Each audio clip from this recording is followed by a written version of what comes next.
નવસારી જિલ્લા પોલીસે સામાજિક ઉત્તરદાયિત્વના ભાગરૂપે એક પ્રશંસનીય પહેલ કરી છે। જિલ્લા ટ્રાફિક કચેરી ખાતે મમતા મંદિરના દિવ્યાંગ વિદ્યાર્થીઓ માટે ખાસ પતંગ ઉત્સવનું આયોજન કરવામાં આવ્યું। આ કાર્યક્રમનો મુખ્ય ઉદ્દેશ દિવ્યાંગ બાળકોને સમાજની મુખ્ય ધારામાં લાવવાનો અને તેમને ઉત્સવનો આનંદ આપવાનો છે। પોલીસે તમામ દિવ્યાંગ બાળકને પતંગ અને ફિરકીની કીટનું વિતરણ કર્યું હતું। બાળકો માટે લાડુ અને પૌષ્ટિક નાસ્તાની પણ વ્યવસ્થા કરવામાં આવી હતી।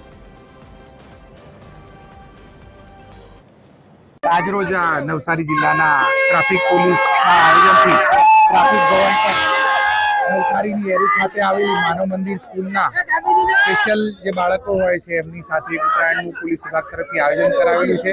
આ એવા બાળકો જે હોસ્ટેલમાં રહે છે એમને કદાચ એમના કોઈ પરિવાર આ વેકેશન કે આ રજાઓ બાબતે સંદર્ભે લઈ ગયેલ નથી, એવા ખાસ બાળકોને આજે પોલીસ પરિવાર એની સાથે પોતાના પરિવાર તરીકે બની અને હર્ષોલ્લાસ સાથે આ પતંગ ઉત્સવનું આયોજન કરેલું।